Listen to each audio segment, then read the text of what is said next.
മലയാള സിനിമയുടെ ഒരു കാലഘട്ടത്തിൻ്റെ ഗായികയാണ് ചിത്ര ചേച്ചി.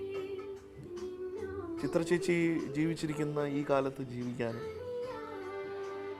അവർക്ക് വേണ്ടി ഗാനങ്ങൾ കമ്പോസ് ചെയ്യാൻ പറ്റിയത് എൻ്റെ ഏറ്റവും വലിയ ഭാഗ്യമായിട്ട് ഞാൻ എപ്പോഴും കരുതാറുണ്ട്.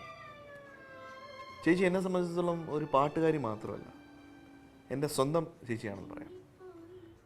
ഞാൻ ആദ്യം മദ്രാസിൽ ചെല്ലുമ്പോൾ പാടാനായിട്ട്, ഒരു പാട്ടുകാരനാവാനായിട്ട് ചെല്ലുമ്പോൾ ചേച്ചിയുടെ വീട്ടിലാണ് താമസിച്ചത്. മാത്രമല്ല ചേച്ചിയുടെ ഭർത്താവ് വിജയൻ ചേട്ടനുമായിട്ട് എൻ്റെ അച്ഛനും വിജയൻ ചേട്ടൻ്റെ അച്ഛനും ഒക്കെ വളരെ പഴയ കാലം തൊട്ട് ഫ്രണ്ട്സായിരുന്നവരാണ്, ഫാമിലി ഫ്രണ്ട്സായവർ. അപ്പോൾ അത്തരത്തിൽ ഒരു ഗായികയോട് സംസാരിക്കുന്നോ അല്ലെങ്കിൽ വളരെ വളരെ വളരെ പേര് പ്രശസ്തയായ ഒരു വലിയൊരു വ്യക്തിയോട് സംസാരിക്കുന്ന രീതിയിലോ ഒന്നും ആയിരുന്നില്ല ചിത്ര ചേച്ചിയായിട്ടുള്ള എൻ്റെ ബന്ധം. ചിത്ര ചേച്ചി വളരെയധികം എന്നെ എൻകറേജ് ചെയ്തിട്ടുണ്ട്, വിജയൻ ചേട്ടനും ചിത്ര ചേച്ചിയും.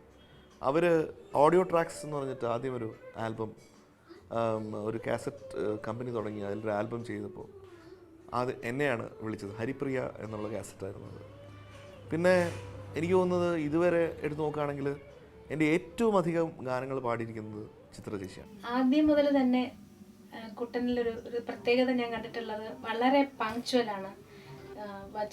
ചെയ്യുന്ന തൊഴിലിനോട് വളരെയധികം ആത്മാർത്ഥത ഉണ്ട് എന്നാണ് എനിക്ക് തോന്നിയിട്ടുണ്ട്. പലപ്പോഴും ഇപ്പോൾ പാടാൻ വരുന്നവൻ്റെ നൊട്ടേഷൻ വരെ എനിക്ക് തരാറുണ്ട്. പാടുമ്പോൾ ഒരു കൺഫ്യൂഷനും ഇല്ലാത്ത ലിറിക്സും അതിൻ്റെ മേൽ നൊട്ടേഷനും എഴുതിയാണ് തന്നിട്ടുള്ളത്. ഇപ്പോൾ സ്വാതിരുന്നാൾ പദങ്ങളൊക്കെ എനിക്ക് വേണ്ടി ചെയ്തു തന്നിട്ടുണ്ട്.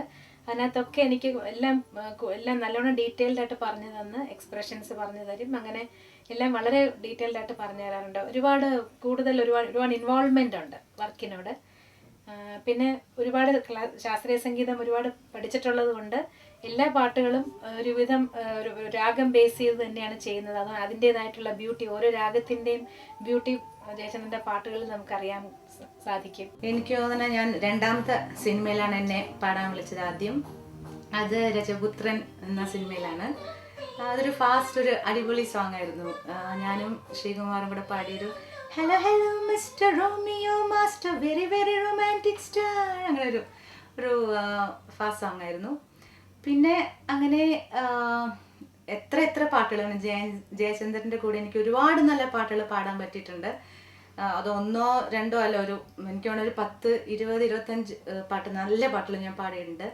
എനിക്ക് ജയേന്ദ്രൻ്റെ ഏറ്റവും ഇഷ്ടമുള്ള പോയിന്റ് എന്താണെന്ന് വെച്ചാൽ പാടാൻ ആസ് എ സിംഗർ നമ്മൾ റെക്കോർഡിങ്ങിന് പോകുമ്പോൾ ഒന്ന് ഫസ്റ്റ് നല്ലോണം പറഞ്ഞു തരും പാട്ട് എന്താ വേണ്ടതെന്ന്. He's very very clear. ഇപ്പോൾ നമ്മൾ പാടിക്കൊണ്ടിരിക്കുമ്പോൾ ചിലപ്പോൾ നമുക്ക് തോന്നും നമ്മൾ പാടിയത് ശരിയായില്ല, അതെന്തെങ്കിലും എക്സ്പ്രഷൻസ് നല്ലതായിരിക്കും, പക്ഷെ അയ്യോ അത് ശരിയായില്ല എന്ന് തോന്നി നമ്മൾ നിർത്തിക്കളയും. അപ്പോൾ ജയേന്ദ്രൻ പറയും, ഇല്ല ചേച്ചി നെക്സ്റ്റ് ലൈൻ പോക്കുള്ളൂ, ഇത് ഓക്കെ ആണെന്ന് പറയും. അയ്യോ അതെന്താ അങ്ങനെയെന്ന് പറയും. ഇല്ല ചേച്ചി എനിക്ക് ഓക്കെ ആണെന്ന് പറയും. അപ്പം നമ്മൾ അയ്യോ അതെന്താ എങ്ങനെയെന്ന് വിചാരിച്ചുകൊണ്ടിരിക്കും. പക്ഷേ ആ സോങ് ഫുള്ളിട്ട് കേട്ട് വരുമ്പോൾ ജയേന്ദ്രൻ പറഞ്ഞത് കറക്റ്റ് ആയിരിക്കും. കാരണം അതിന് ഒരു പ്രത്യേക ഒരു ഫീലിൻ്റെ ആ സുഖം, ഒരു പ്രത്യേകത ഉണ്ടാവും ആ ലൈനിന്.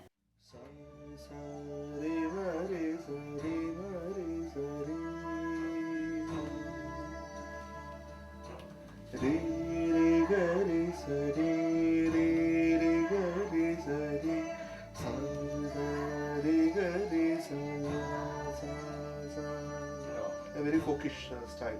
Okay. I'm playing with everybody at the same time. Like Jayachandran is my favorite music director. Whatever he does, it's based on raga, and different it is. Like that too. I especially like musician how to deal with musician is very important in music direction actually.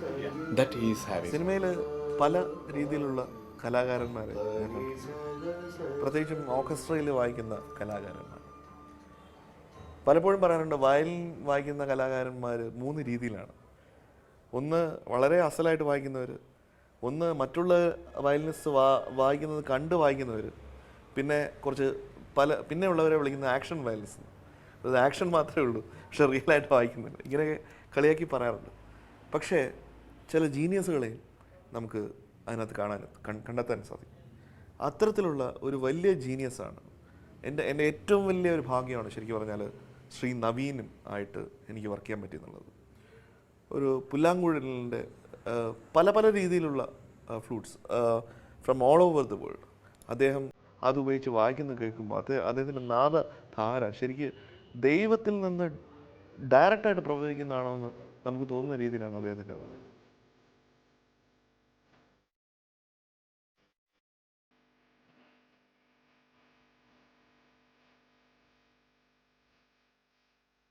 ഒരു കലാകാരൻ്റെ ജീവിതം എന്ന് പറയുന്നത് 2 പാരലായിട്ടുള്ള streams പോലെയാണ്. അയാളുടെ വ്യക്തി ജീവിതം ഒന്നും, അയാളുടെ കലാപരമായ ജീവിതം ഒന്നും. എൻ്റെ സംഗീത യാത്ര കഴിഞ്ഞ 12 വർഷമായിട്ട് തുടർന്നുകൊണ്ട് പോവുകയാണ്. ഇതിലേറ്റവും സന്തോഷമുള്ള കാര്യം എൻ്റെ നിരവധി ഗാനങ്ങൾ നിങ്ങൾ പ്രേക്ഷകർ ശരിക്കും ഹൃദയത്തിലേറ്റി സ്വീകരിച്ചിട്ടുണ്ട് എന്നുള്ളതാണ്. അപ്പോൾ അത്തരത്തിൽ നിങ്ങൾ സ്വീകരിച്ചില്ലെങ്കിൽ എന്നെപ്പോലുള്ള കലാകാരന്മാർക്ക് യാതൊരു എക്സിസ്റ്റൻസുമില്ല, എൻ്റെ കലയ്ക്കും എക്സിസ്റ്റൻസില്ല.